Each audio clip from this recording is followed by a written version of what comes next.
onon namdotonoɓe ɗum ari ha yetti agence immobilier caabi bi ko agence mo ceerno bocar kane ardi kalɗo jiɗɗo terengaji walla galleji pewɗi agence caabi bi ari koye bandiraɓe ummuɗe kulikuli natti fayere natti agence caabi bi laɓɓini fo saabu ari gam wallude men e hebde galleji ina ɓuuri fewirde e weɓɓirde fo mbiɗa min ɗon de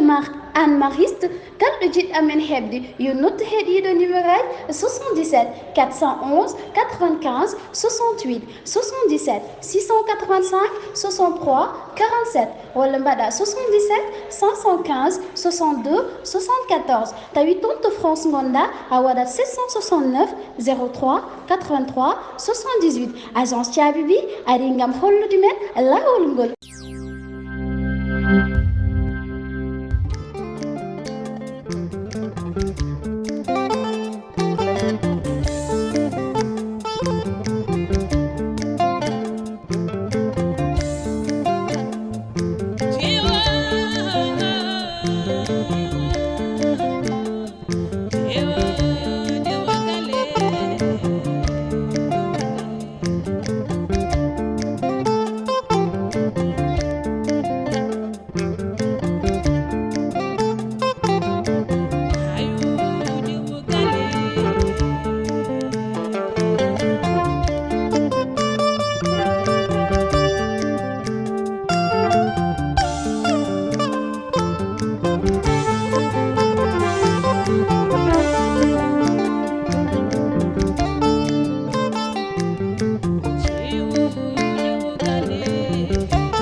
Numéro?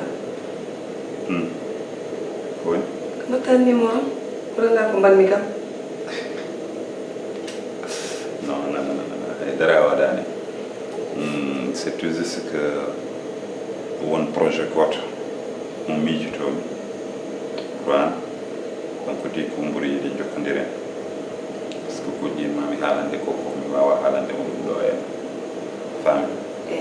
donc an ko sucré ñam do bien salé min diddi fof mi jangiro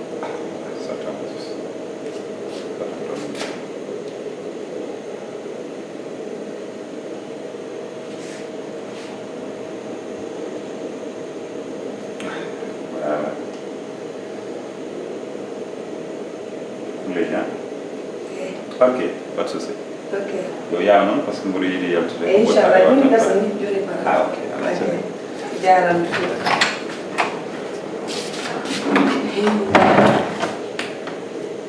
Numéro de onandi.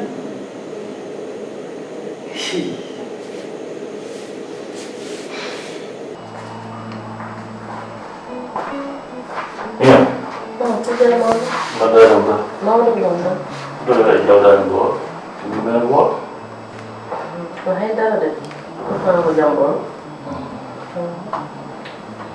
Kalau mau di jambon. Kami mau tuh. Ada di gila lo tuh akam. Kalau nggak akam kunci Ngupu ni kongono metongo fof. Dengan parce que andi korsa gonka hakkunde meɗen boppo min liggeyam boppo mi ko jahan ɗon fof ngam mi noyen par ce que mbiɗa andi no mbaɗa e jeenam kadi eno mbaɗa e situation joni on ɗum tagi noon nde garmi yehi noon ha ngarmi nde mi fuɗɗi ndegam mi yii yeeso makko ne change non mbiyannomi tan koma gas quoi ko min dal kono noon mi yii yeeso ngo ne change o naani jeena o wayatno yam min mbeɗa yahanno e jeenam jeenam waɗi aran noon o naani wayatno sinno ko sagal noon goppa kam mi lutto garde gañatmi noon ko jam e jam woto ko ari hen wiya ko min addi ko ɗum tan mbiyatnoma jeno badani maga ko mi laddi maga an ka mi ko mi wi ma ya arga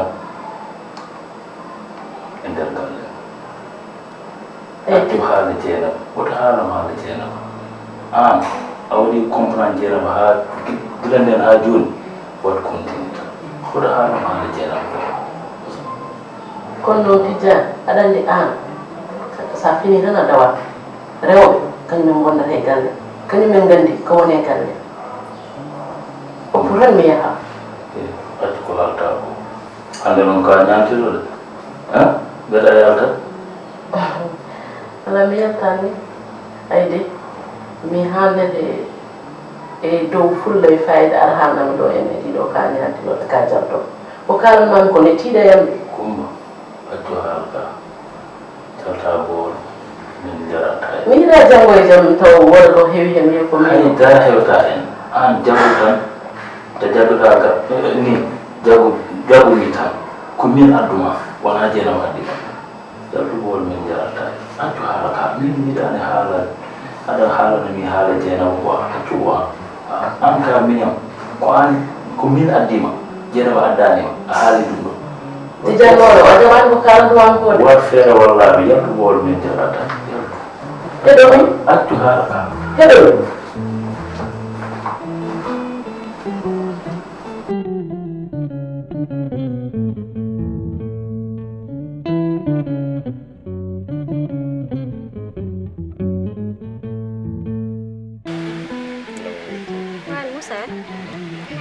ana arta galle musid kambe ma tan ko arta galle ala ndi an ala ko ponduma ne lesdi min so tawi hande mo wura ngurnam goddam ko sababu dem ma so tawi ni wi gilli ngonata koy nder bernde hande mi andi bernde la way naftede gilli walla mi gongini gilli hol gonka mum parce que holto gittuda ham an holto nawda ham hande mom modum wuro godda ko gonda mbodo wi'e mi tardino hani ne jiidama be gile jour mo garmi aduna gala mon kadi adani mine baba ma no min baadi ko neddo kokkudo mi respect no fewi ko neddo kadi mo kokku mi respect no fewi men mi dara rek so yi hakkunde mine ma no wayre makko wona haydara kalto mbawda noddude mi lessas mane mom yebu ko ngala mi haado hey Moussa baba oui comprendre on ko ganduda kanko mo andi ni hay so halnaka sabu amo yidi mi te won to fay tam te mo andi min ko jerni donc tay ko dum don tan t'inquiète pas c'est la seule chose ida cikumi hakkunde men no jaggir mi dum ni ana jaggirani non ko dum non tahi mata atta galle mais tay ko babam tan mi sikkani tawi ko dum tahata ada wasa arde galle Aisha mi hala ma gel gol français ba kewi les moments cause émotion holko ganduda wonata e berne taw hajira e dem gam te so to en yaltanno tan min mam yaltuma huluma do walla ha yimbe ko ceedo min holno jidira ma hedoro non holko ganduda so wone der berne ton tan way haade walla dem gangal wa yaltude no foti kalko mbawmi tournude kalto mbawmi yaade artude ala to mbo momu mbawmi addude walla kongol ngol ura bodi yidma wona punti ko jibinami ha faade nyalangal hande ha faade nyalangal hande ya namdo kala gandudo mi nde hedimi yo taw tan a wona beau parleur bon nanduma hen adan don dal on verra wona bida ko dum don tahi j'espère que ma wadum arranger gillalo parce que min jilmi ko ara galle parce que relation jilmi ko wona relation mo ganduda ko relation mawdo mawbe wada responsable ahali halata eden ndax do e med je comprends ahali halata le temps est devant nous mami di ha yimbe ko ganda ko tabi hono tenkel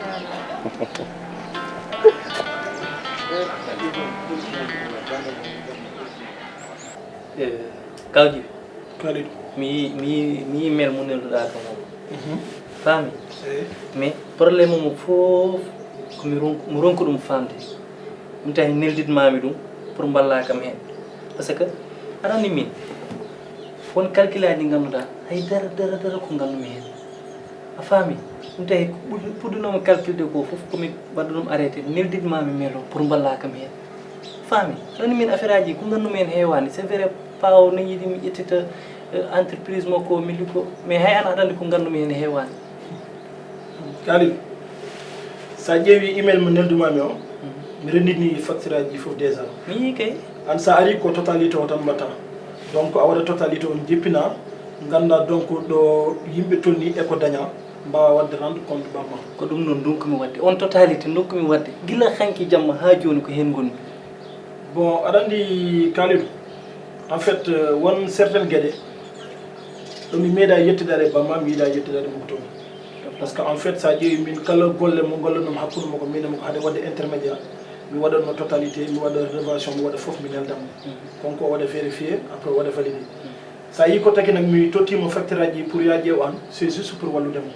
par ce que golle ɗe hannde ko golle mo donc gonmi tan koye walludemo bientôt allen wawi wadde mi wasa wontude entreprise taw ko an ɗowata golle ɗe donc il faut essayer de débrouiller kaw jibi vraiment mboɗo faami ko kalta ko ni feewi mais annene femme a wona koɗe entreprise aɗa andi babam sah presque fof makko ko an jogui noon donc déjà o jogon o alano temps a faami ko heewi ko an ɓuurimo ɗum andude sakka min a faami c'est vrai omo yiiɗi yomi ara entreprise mi wona responsable mais neɗɗo kadi yo haal gonga ni kam mi wawa ɗum famirde ni rapidement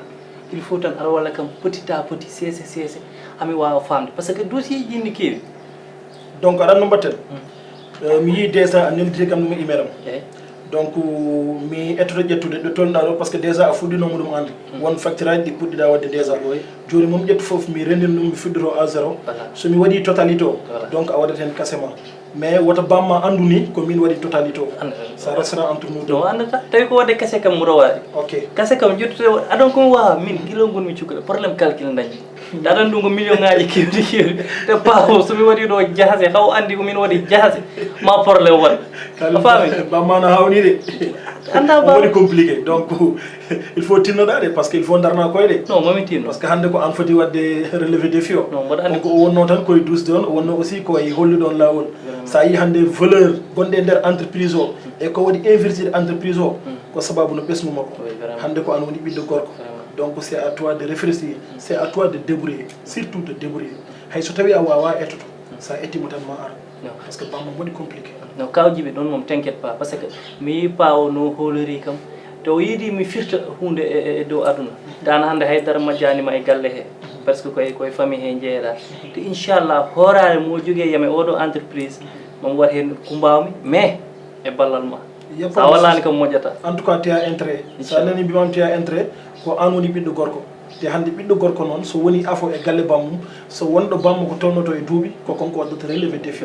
bamma waɗi ko fonno wadde donc an gonmi tan koye walludemo tôt ou tard golle ɗe koye ma wattinto par ce que ko an woni ɓiɗɗo gorko hay so mbaɗa rendre compte mi watta rendre compte bamma ko an mbaɗmi rendre compte donc d'ici ce soir momi etto neldudema ɗum par email après mbaɗa hen kasema so Allah jaaɓi en tout cas annen a jarama no fewi tinno noon aɗa wallanno babam walla ɓiyi ko tan par ce que an ɓuuri amen famde gueɗe c'est normal bamma ko moƴƴo ɗo min dewɗi ɗo aussi oui vraiment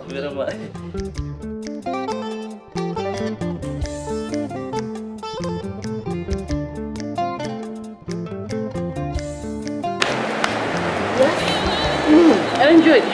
ayi minen ɗo ɗo joni mbiɗa jaɓɓo hen ni tan mbaɗɗa jooɗi hey ƴeewa galle wuli ƴiƴam noon wayas ande comme jinnoɗo jewten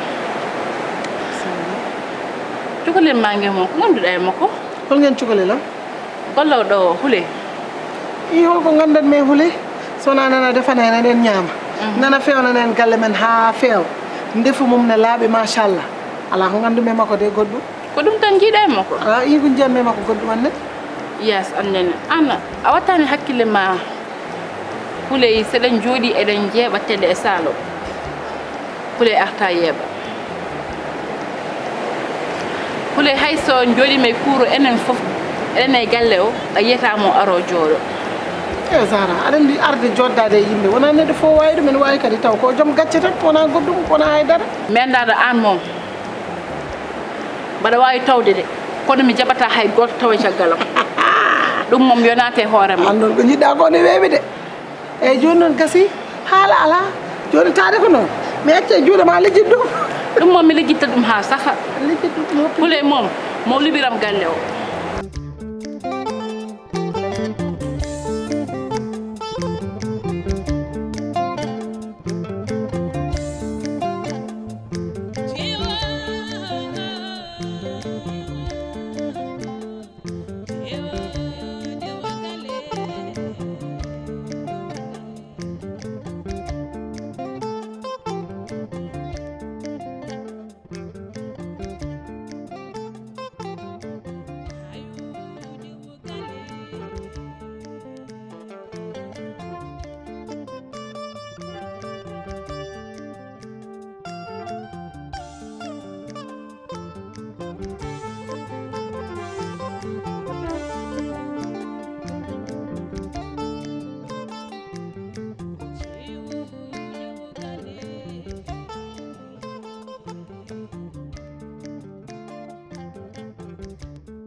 donc o dango ko jambolo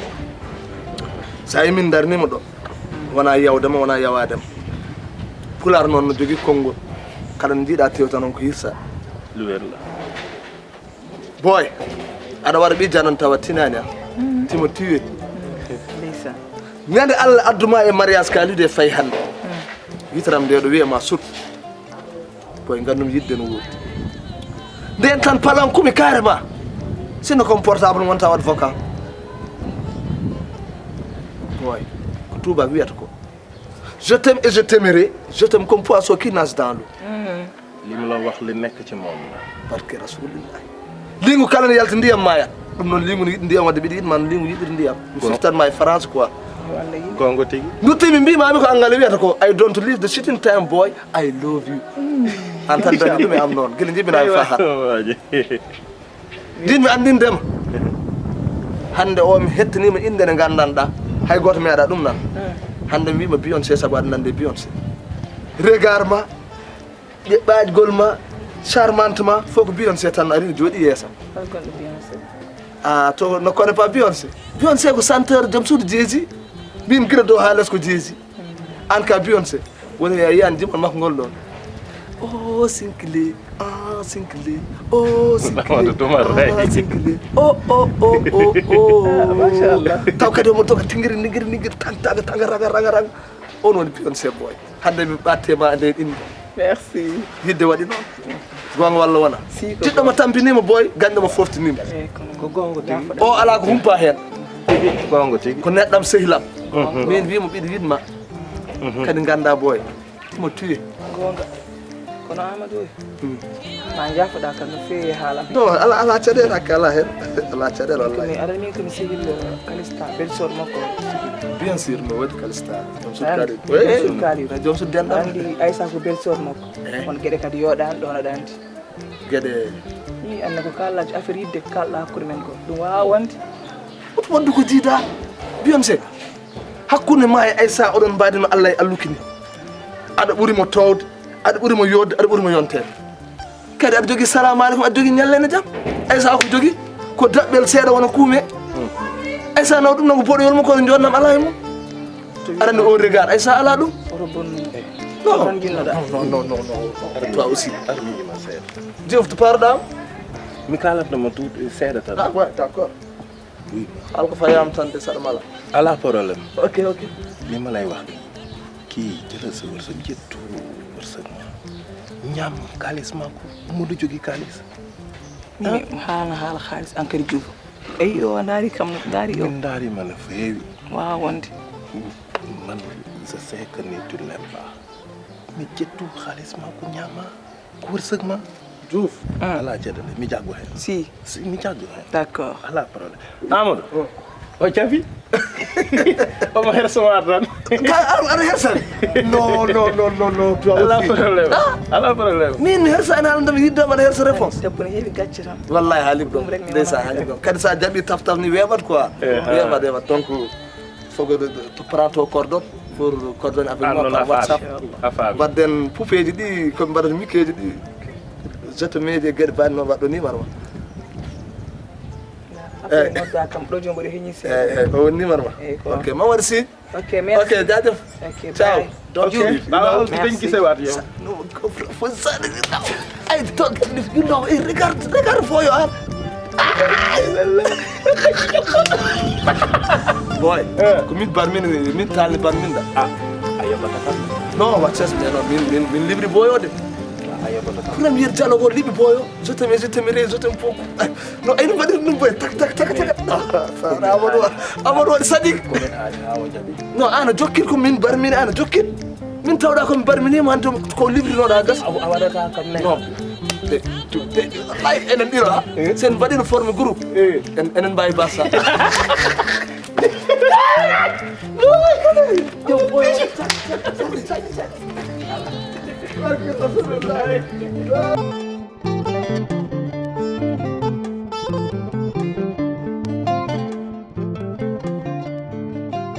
Ayuma kanon do mi yoni wal an kay yewnan he goto ko addi bon aduna wona ni de kalidou gila mariage ma yawti ha hande wona appel wona haydara mi yaalima aduna wona ni kalidou annon foti famde joni jot ala la neɗɗo so ummima e mariage foti ko foftade te min mi foftaki aɗa fama ten to joni presque entreprise baba mum fof ko min jogui nouvelle mari wonɗo ko holla faata ok tout à l'heure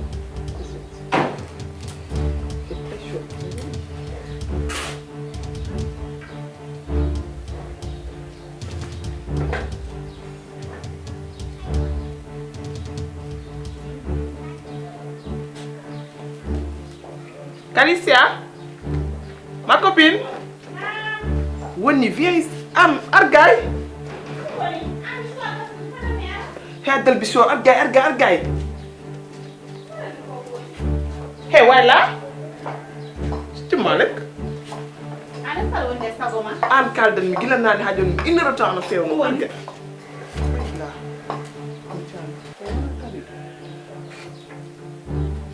Ay deb mo dabdi won na woni expecté pass na adde haytara mi ala mi arande anen woppatama an kay woppi kam kay woppatama tout sauf ça de rew galle hay sunno parce que deɗo balde tokoro kalistani foti arde yummo wondidi yummo forcéde on cousine mako wona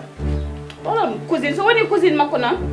mais attends haytara hen wasta ko dusonoɗo ma toon a jamais on to ummi tax omo duusam sese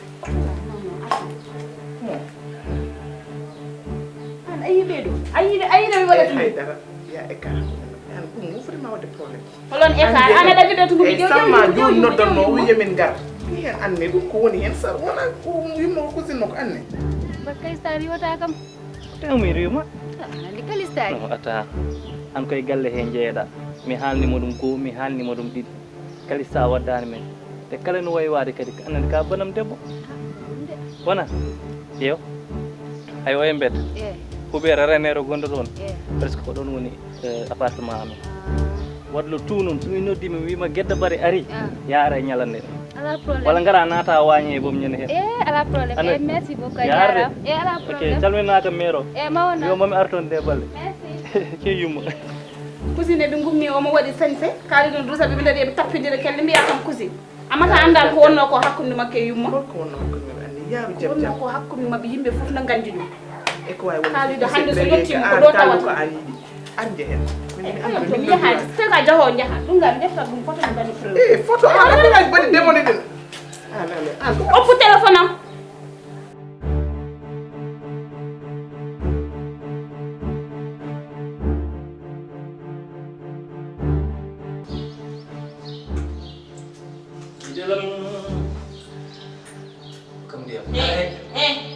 aɗa ko jimmi andindema wota wiyam guiɗelam wota wiyam kenelam anani kala mami ko mi an ko woni ko an andaɗum kaali joɗo kadi sa mi joɗaki hande mi joɗaki jam wonda fof ko yawade sa yidi dokko man yawal penno ma kam anda ya hat nokku ya yimo wada Eh, Teresa, mi joda mi biyan ko woni ko woni ko andi dum kali woto namdo ko woni e ko man mi joni ko batta ko anda mi yani ma darde yimo bo wada ana sama buri ko wasi senuti mais sumi darde mi tan sendi mi may mais hedo to mi hedat fayam to mi may mais sumi darde ma yuma sama waram hal pour kan ar hay damal dalla ma dardo yimo dum wala yawa mais ko min kawrube sumi kawrube min dardi min jewti dar to min bi ta ala bur min be nandal ma e buru tet mais min ko dardi mais mako jada ko to mbere da ndaro do don kalo don tekki to don tapinir mi yakam lo mais ko kiram nanguma parce que min ala to min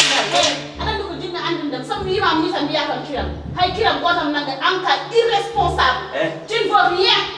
Jonan ko waram hal mi na Jonan ko jida kanisa kanisa